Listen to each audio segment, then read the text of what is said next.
Na escola não foi provocado a pensar no que gosta, a realizar seu sonho. Na escola foi provocado a passar tirando nota alta nas provas para entrar numa faculdade que não sabe se é o que gosta, né? Porque é o que estão pagando bem.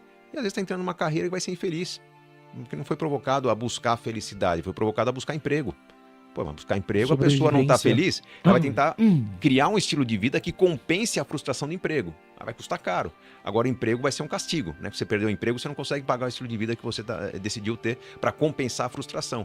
Quem está feliz, não precisa ter casa grande, não precisa tá ostentando para as pessoas o É um estado que comprou. interno, né? Estado interno, exatamente. Mas dinheiro E fora que... ajuda a ter liberdade. Sim, sim. E que É importante. traz bastante felicidade. Quer dizer, se liberdade é um valor principal, né? Porque cada um tem os valores, né? Principais que guiam a bússola da vida, né? Sim. Família, amizades ou liberdade. E o empreendedor tem esse valor muito forte, né? Porque ele quer buscar liberdade, crescimento, tudo. Mas tem gente que gosta de estabilidade. Pra mim, tipo assim, eu quero tudo igual, eu quero tudo previsível. E são estilos de programações mentais. Mas dinheiro realmente, assim, traz oportunidades e liberdade. Mas vamos entender que o dinheiro, ele é muito mais o meio do que o fim, né? Ele é o meio. Se você é mais feliz porque deixou de fazer coisas por obrigação ou pelo dinheiro e passou a fazer coisas pela sua paixão, é difícil a gente definir fazer o que gosta, né?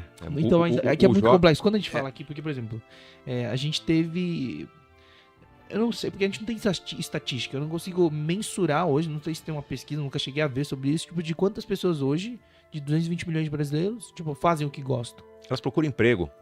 Então esse é o ponto. Você volta na questão da programação que foi instalada, então, meu filho me perguntou esses dias, falou, pai, por que eu tenho que aprender história na escola? Não gosto. Mas, bom, ainda bem, né, que você não gosta.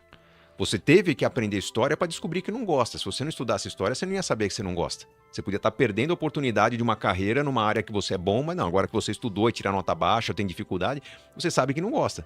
Então, aquilo que você tem facilidade já dá uma ideia do que você gosta. Se você trabalha com o que gosta, você provavelmente vai estudar sobre aquele assunto com mais facilidade do que quem faz aquilo por obrigação não gosta. Você vai tender a crescer naquele negócio mais do que os concorrentes que não gostam tanto. Então não é fazer o que gosta, é fazer o que você tem facilidade. Eu estudei finanças. Eu não gostava de finanças. Você não estudou. Eu entrei em finanças, eu comecei a estudar finanças trabalhando. Então eu tinha conhecimentos bons em marketing, em gestão pública, mas eu tinha facilidade com finanças. Pô, que saco da aula de contabilidade, na boa. Ativos, passivos, débitos e créditos. Não tem quem goste disso. É que nem aula básica de estatística. Mas eu tinha facilidade de explicar. Então, como eu tinha facilidade, na hora que tinha lá uma mesa cheia de professores, né, aí vinha o coordenador do curso falando, gente, estou com abacaxi. Nosso melhor professor de contabilidade está lá internado, apendicite, alguma coisa, vai perder as aulas essa semana. Alguém pode cobrir? O que eu ouvia? Todo mundo fala, não, desculpa, passo, pulo. Aí eu via um coordenador de curso desesperado. Pô, cara, quem que vai ajudar? Eu falo, eu não gosto, mas eu tenho facilidade. Nessa fase da minha vida eu topo te ajudar. Chegou uma hora que todos os convites abacaxis que tinham naquela fase da vida que eu estava topando sacrifício vinham para mim, porque eu tinha facilidade, não porque eu gostava. Quer uma outra curiosidade? 16 livros escritos. Você acha que eu gosto de escrever? Se eu sentei pra escrever foi um sacrifício. Eu acho um saco escrever, Pyong. Aquilo judia da minha saúde. Cara, eu vou na madrugada, aquilo eu me afasto da minha família, tenho um estresse, pô, eu como um monte de fruta pra ter combustível, pra não acabar a energia. Aquilo arrebenta a minha saúde, mas eu escrevo melhor que os outros. Aquilo me dá resultado. Então, como eu tenho facilidade, eu escrevi 16 livros. Não que eu goste de escrever, mas porque eu sei que eu tô mudando a vida das pessoas com aquela habilidade que eu tenho. Então, sendo fácil para mim, eu aceito os convites que a editora me faz. Legal, o resultado vai ser bom. Mas aí é um ponto importante. Por exemplo, óbvio, a gente tá falando num geral, no panorama geral, de fazer o que gosta, de alguma paixão. Por exemplo, eu tive muita facilidade na dança e na mágica. Na mágica, em 2 meses, eu tava fazendo todos os tipos de mágica. Existem várias áreas, né? Tipo, diversas, 10, 11, 12 áreas da mágica. Eu tinha facilidade em todas, porque eu gostava muito do resultado que tirava. Às vezes é chato ficar praticando. Só que esse é um ponto que você falou. Você não gostava, mas tinha facilidade. Então, nem sempre tudo no envolto do... Mas você gostava de ajudar as pessoas. Você ficava satisfeito em ver os alunos do resultado. Um aluno com esse é o ponto. Resposta. Pô, professor, aquilo mudou minha vida. Então, isso. Só que nem tudo que a gente vai fazer no processo A gente gosta. Vamos lá. Não, né? não. Algum elemento. Você Porque, não vai. assim, na vida adulta, assim, a gente tem que fazer. Quando a gente é adulto, a gente tem que fazer o que precisa ser feito, muitas vezes, né? Porque tem coisa que a gente não quer fazer. Mas a gente sabe que tem coisas que são precisam virar ser uma feitas. ameba, né?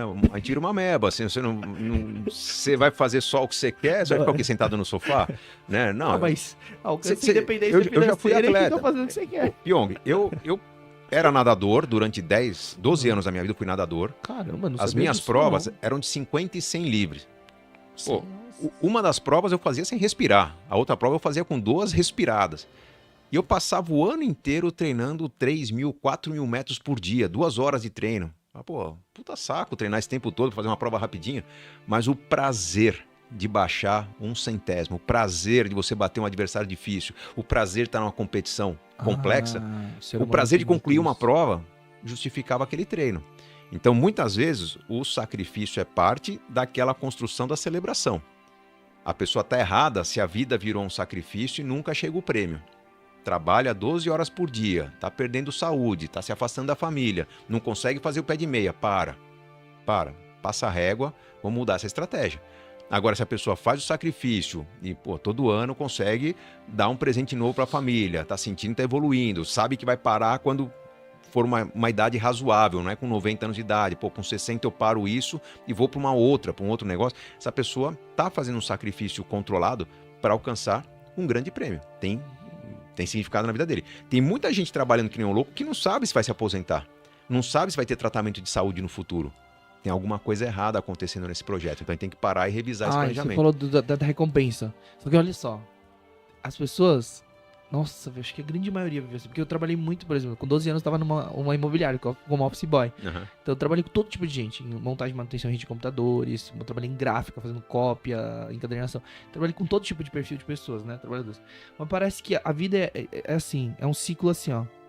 Vamos viver de segunda a sexta. Mano, sexta a recompensa é o bar. É a cerveja que vai sentar e tomar, o alívio de um churrasco com uma saída no sábado e domingo já reclamando pra segunda-feira ter que ralar de novo, começa a semana. Acho que a maioria das pessoas vive nesse ciclo, né? Eu vivia assim. Eu odiava acordar segunda-feira. Principalmente no começo tem que viver. Mas... Você vai mostrar o seu valor se entregando pro que é o negócio que te deu oportunidade de emprego. Mas como é que a gente... mas aí tem esses comportamentos que não valeu a pena você fazer tudo o que você fazia na imobiliária? Não, valeu. Baita aprendizado. Chegou uma hora que você falou, não preciso mais fazer isso. Mas as pessoas já sabiam qual era o seu valor. Provavelmente alguém falou, Pyong, você vai largar o trabalho? Então, você cria a sua reputação. Eu criei minha reputação quando eu fui estagiário de um grande banco. Eu era meio que um faz-tudo ali. Tinha o gerente, o diretor, tinha um outro estagiário, a gente era meio... Alguma coisa está errada, vai lá e corrige. Chegou uma hora que, principalmente período de férias, né, eu via que tinha coisa errada acontecendo em outras áreas. Eu e o outro estagiário começamos a colar nas outras áreas e falaram, quer que a gente ajude a cobrir aqui? Excel estava nascendo naquela época, como eu sou velho, né? Então, Excel estava nascendo aí, eu falei, posso montar uma planilhinha para automatizar o que você está fazendo no papel. E a gente começou a ganhar prêmios, né? O estagiário que ajudou a área A, a área B, a área C. Chegou uma hora, quando acabou o programa de estágio, que o banco estava disputando a gente para trabalhar lá. Eu não era de finanças, né? Eu não quis continuar no banco, o meu colega continuou. Mas o fato de a gente ter provado o nosso valor para diferentes áreas, tendo feito alguns trabalhos que não eram nossa função, mas tendo ajudado a empresa quando alguém estava lá passando um sufoco, fez a gente se valorizar muito. Mas esse é o ponto, vocês estavam gerando valor, acho que essa gerando palavra valor. mágica. A gente continuou sendo estagiário. Mas continuou ganhando a mesma coisa. Fazer. A hora que pintou a oportunidade, eu quero o cara, eu quero aquele cara ali que ajudou a gente.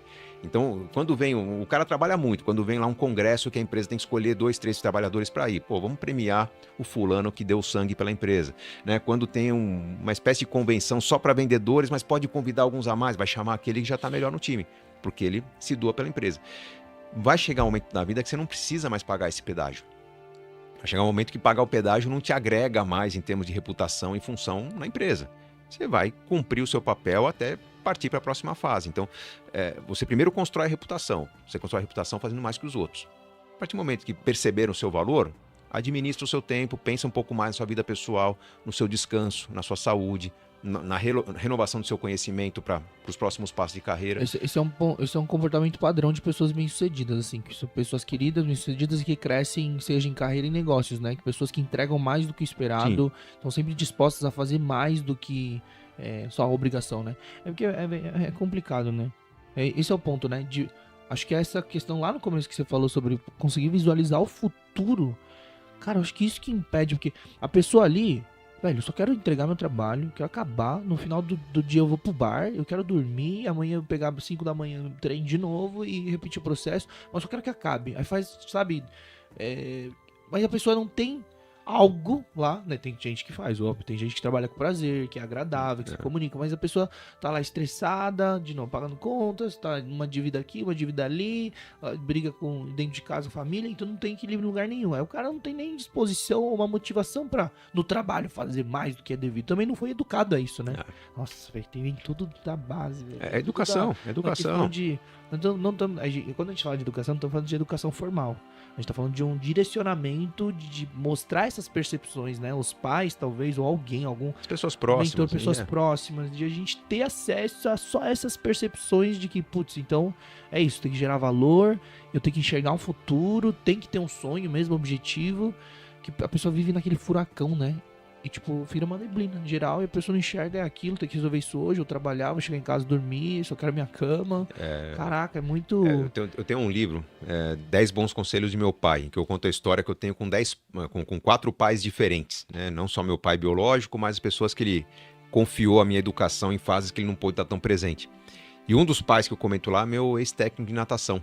Eu conto uma história de uma bronca que eu levei numa competição que já tinha nadado várias provas, tinha ganhado 3 medalhas, né, num fim de semana, bom pra caramba, pra uma média de nadador naquela época, e tinha uma última prova que eu falava, pô, tô cansado, não vou melhorar meu tempo, tá ficando frio, é um revezamento, eu fui falar com o meu técnico pra colocar outro no meu lugar, né?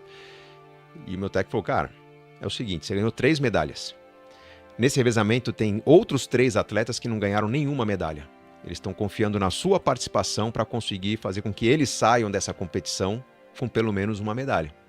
Eu acho que você devia dar o sangue para honrar a admiração que esses 3 caras têm pelo seu papel no time, pelo seu papel na equipe. Pô, ele mexeu comigo de um jeito, né? Até chorei naquele momento, né? A hora que caí na água, eu nadava costas, né? Então, água nos olhos assim, tava quase me afogando nas próprias lágrimas ali.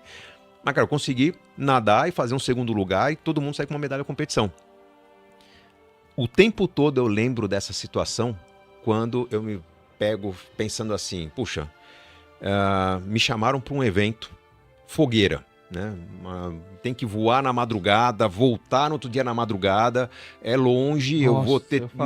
Você sabe o que é isso? Assim, mal vou ter tempo para comer e nem durmo. Pô, mas às vezes é um parceiro, cara, que vai pôr ali no auditório 800 pessoas para me ouvir.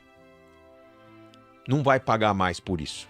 Não tem verba. O que eu penso? Caramba, se eu conseguir atender essa pessoa, é um dia da minha vida que eu dediquei para transformar definitivamente a vida de 800 pessoas.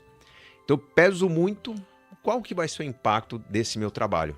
Às vezes eu recuso um trabalho que me paga uma fortuna, mas que é arroz e feijão, não estão dando valor para o meu trabalho, público pequeno, e eu aceito trabalhos que pagam muito menos, mas o impacto é muito grande.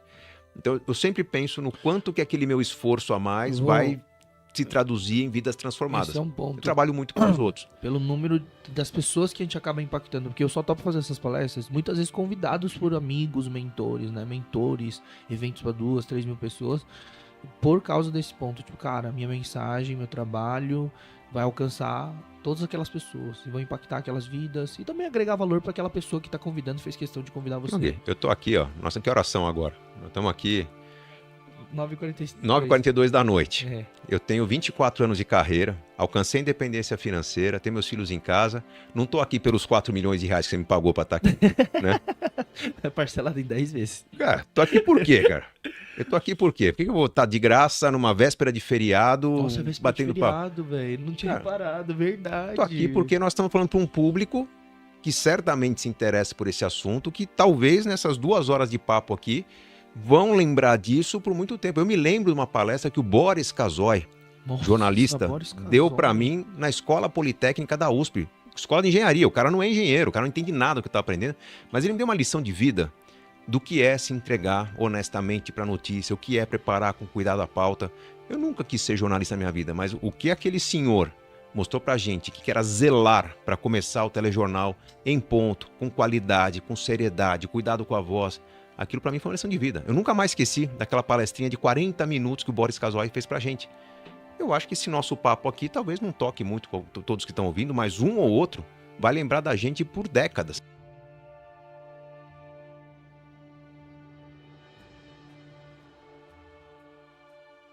10% da minha carteira é previdência, é bastante, tá? Por quê? Primeiro, previdência não é um produto tão ineficiente quanto se diz por aí. No passado ficou essa imagem que tinha taxa de carregamento, os bancos exploravam, taxa de administração mais alta do que um fundo equivalente. Hoje você abre uma conta numa boa plataforma de investimentos, o fundo de previdência tem o mesmo desempenho que seu equivalente multimercado. Talvez tenha um 0,1 a mais de taxa de administração, mas eu tenho o benefício fiscal de, num prazo suficiente, pagar menos imposto. E tenho o fato de a previdência não entrar em inventário. Isso para mim é fundamental, porque se acontece algo comigo... Meus filhos, por exemplo, por contrato, têm os direitos autorais dos meus livros. Meus filhos têm a participação nas minhas empresas, mas nada disso tem liquidez imediata. Se acontece uma fatalidade comigo, tem que lidar com advogado, tem que lidar com situações desconfortáveis. Então eu quero que o dinheiro esteja disponível. O melhor instrumento para isso, previdência privada. E eu não perco desempenho pelo fato de estar com produto em previdência. Eu só perco liquidez. Para ter o melhor da previdência daqui a 10 anos, eu não posso mexer nesse dinheiro por um tempo. Estou feliz com isso. Você perguntou dos seguros. Onde que entra os seguros? Eu tenho seguros de casa, de carro, de vida, mas o volume de seguros contratado é muito pequeno. Por quê? Eu contrato o seguro para proteger aquilo que não pode faltar na minha vida caso aconteça um incidente. Então eu vou ter uma boa proteção do meu carro. Mas... vamos lá, acontece uma coisa com o meu carro, hoje eu tenho condições de repor o carro. Se acontece algum incidente na minha casa, eu tenho condições de repor o que está na minha casa. Então eu tenho seguro muito mais pela conveniência e facilidade de vir alguém e constatar o que fez e me ajudar a fazer um orçamento, me dar tranquilidade, do que pela proteção financeira. Seguro de vida é a mesma coisa. Eu teria um seguro de vida muito robusto se eu não tivesse 10% do meu patrimônio em previdência. Quem não criou essa condição ainda, quem começa a investir, eu recomendo muita atenção a questão do seguro, porque muitas pessoas, tirando os jovens na bolsa que estão começando desde cedo, mas quem já tem dependente, tem um filho, né, tem um cônjuge que não ganha a mesma coisa que ele, que ela, se acontece a sua falta, não adianta você ter bons investimentos em small caps, em cripto, em ativos que talvez a pessoa não saiba nem administrar. Sim. Vai começar a investir? Considere primeiro que se acontecer uma fatalidade, algo que você não quer, sua família tem que estar protegida. Então eu digo que o seguro vem antes do investimento, quando a pessoa está atrasada. Quem começou a investir desde cedo, provavelmente quando chega um filho, quando se casa, já tem um histórico, já tem um volume. Talvez se contratar um seguro, vai ser um seguro muito mais barato do que aquele que contrataria se não tivesse um bom investimento. Então, quanto quantificar de proteção? No livro, Como Organizar Sua Vida Financeira, eu explico, mas nada melhor do que um bom corretor de seguros para te orientar sobre onde você está exposta e o que você tem que contratar para estar tranquila. No Brasil, nós não temos a cultura dos seguros. Uma minoria contrata seguro, a maioria dos seguros contratados é seguro de automóvel. Mesmo quem segura o seu automóvel esquece de incluir uma boa proteção contra terceiros, o que é um risco, tá? Se um Fusquinha bater na traseira de um carrão importado, vai ter que pagar o carrão importado, então é bom que o seguro cubra. Quanto mais pessoas contratarem seguros, mais eficiente será o mercado, mais baratos serão os seguros. Até com a plataforma Super Rico que eu citei, a ideia é que os seguros barateiem, porque é tão resistente a população a seguros que quem entrar na assinatura do nosso serviço automaticamente já tem um seguro de vida, que é um seguro que nós contratamos barato, que vai ser para 100% da base. A ideia é criar essa cultura, saber que a pessoa está protegida e se ela quiser vitaminar essa proteção, ela inclui pagamentos adicionais. Eu acho que falta ao brasileiro explorar mais o mercado de seguros, falta o brasileiro se proteger mais. Se eu vou comprar um carro, um computador, um telefone, eu não vou escolher o modelo que eu posso pagar, eu vou escolher o modelo que eu posso pagar já incluindo o seguro, porque a proteção faz parte da aquisição. Acontece um incidente, tranquilo, aciono o seguro, reponho, sigo a vida. Se eu comprei uma coisa que eu paguei no limite, acontece um incidente, vou sofrer, vou chorar, vou lamentar, vou ter que dar um passo atrás no meu estilo de vida. E isso pode até funcionar do lado racional, mas emocionalmente a gente fica muito ruim. As pessoas trabalham pior quando dão um passo atrás, quando elas abrem mão do que já escolheram ter. Com proteção, a gente trabalha melhor, a gente se torna um ser humano melhor. Muito bom, muito bom. Então fica a dica aí, estudem sobre seguros. Já estamos chegando na parte final do nosso podcast. O tempo que passa voando. Você viu? Já deu quanto tempo aí, editor? 47. Aí, ó. Passou voando, então já vamos aqui para a parte final. Antes da gente fazer um joguinho de perguntas, para a gente finalizar, queria que você desse 1 ou 2 conselhos, né, com toda essa trajetória que você estava comentando dos seus erros e acertos, para quem está começando, o público jovem que acompanha a gente, para acelerar esse processo de liberdade financeira, conquistar seus objetivos. Bom, vamos lá. Gostei da pergunta, porque você incluiu a palavra acelerar. Jovens têm pressa hoje, né? E eu acho que a melhor forma de acelerar é não ter tanta pressa. Por quê? Estou lidando no dia a dia com dúvidas nas redes sociais, com os casos que chegam via Super Rico de pessoas que já conquistaram algo e perderam o que conquistaram. Tipicamente o jovem que colocou R$1.000 de investimento em um criptoativo, uma empresa muito especulativa, um negócio pessoal, 1.000 viraram 10 mil, 10 mil viraram 100 mil, 100 mil virou 1 milhão e de repente vem uma crise, 1 milhão vira 10 mil de novo. Essa pessoa, quando passa por 1 ou 2 processos desses, ela começa a não acreditar mais no sucesso dela no futuro. Ela está perdendo a confiança na capacidade dela.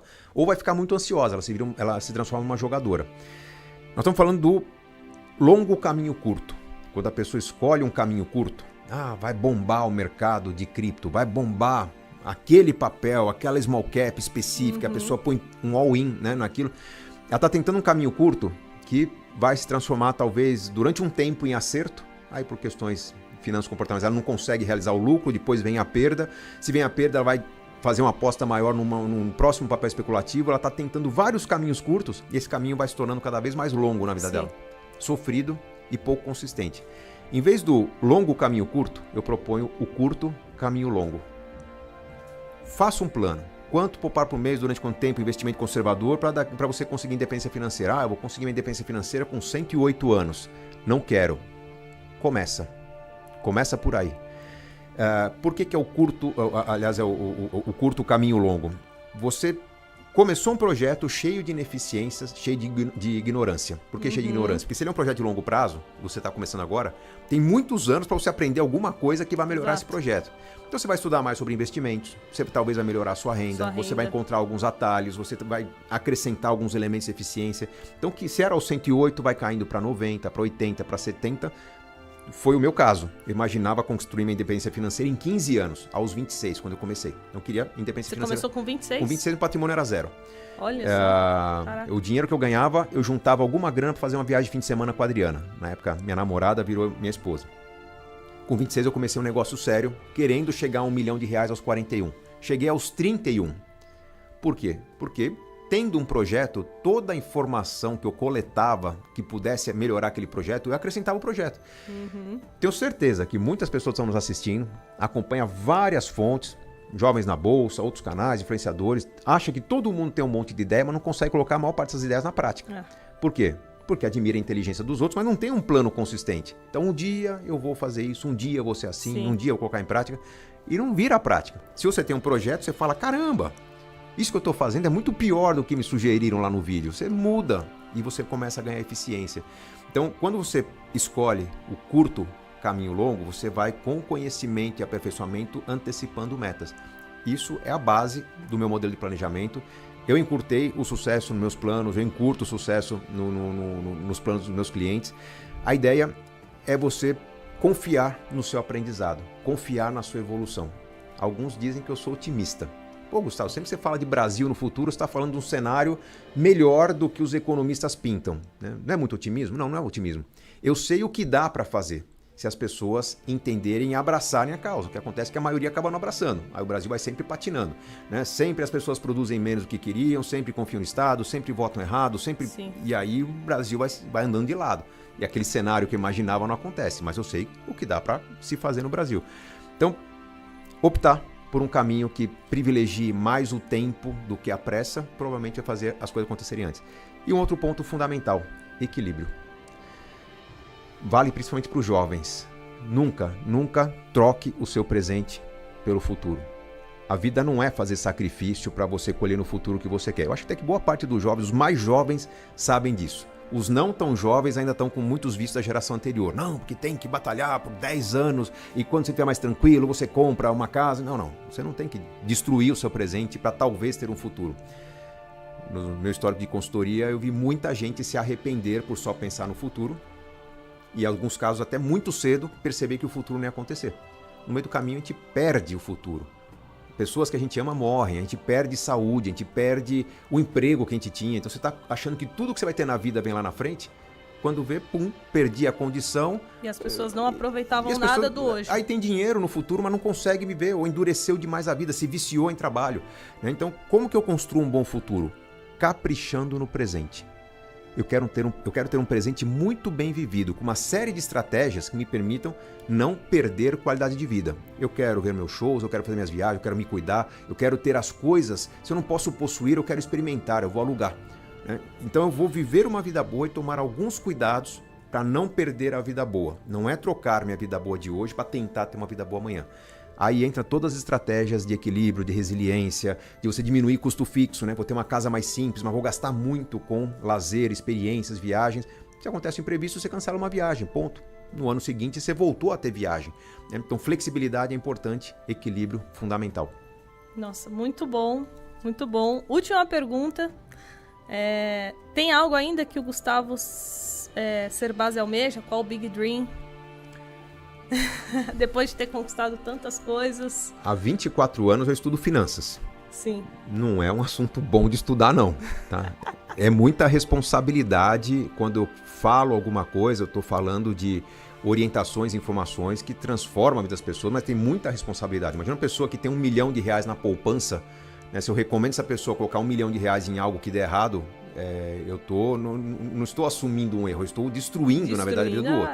Então, assim, é um trabalho de responsabilidade. Eu quero ter uma vida um pouco mais leve, então esse movimento de eu sair da linha de frente e treinar os planejadores para acompanhar mais de perto a vida dos meus clientes é importante.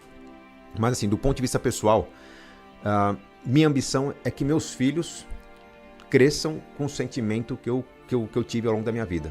Liberdade, felicidade, independência, confiança no futuro, não pressão pelo futuro, não opressão pelo trabalho. Eu vejo os jovens hoje muito ansiosos. Eu tenho que dar certo, eu tenho que criar meu unicórnio, eu tenho que chegar ao meu milhão ou bilhão. Calma. Calma. Por aí mesmo. Os jovens de hoje não precisam pensar em aposentadoria. Não precisam. Porque a minha geração entrava numa faculdade, medicina, direito, engenharia, pensava em trabalhar 30 anos para uma empresa, depois de 30 anos, já está há 30 anos sem estudar, não tinha mais função, o negócio é parar. Os jovens de hoje adquirem um conhecimento que vão pôr em prática por 4 ou 5 anos e vão enjoar. Depois pode mudar. Vão querer parar, vão fazer uma pós, uma especialização, vão começar um outro trabalho, uma outra carreira, talvez num outro lugar, num outro país. Depois de 5 anos vão enjoar de novo. E essas pessoas vão enjoar aos 25, aos 30, aos 35, aos 40, aos 60, aos 70, aos 80. Esse movimento cíclico que a atual geração está construindo vai fazer com que aos 80 anos venha um insight do tipo, cara, eu tenho menos mobilidade, mas eu tenho uma capacidade de criar um outro trabalho, fazer um outro curso. Então até a preocupação com a aposentadoria tem que ficar mais leve.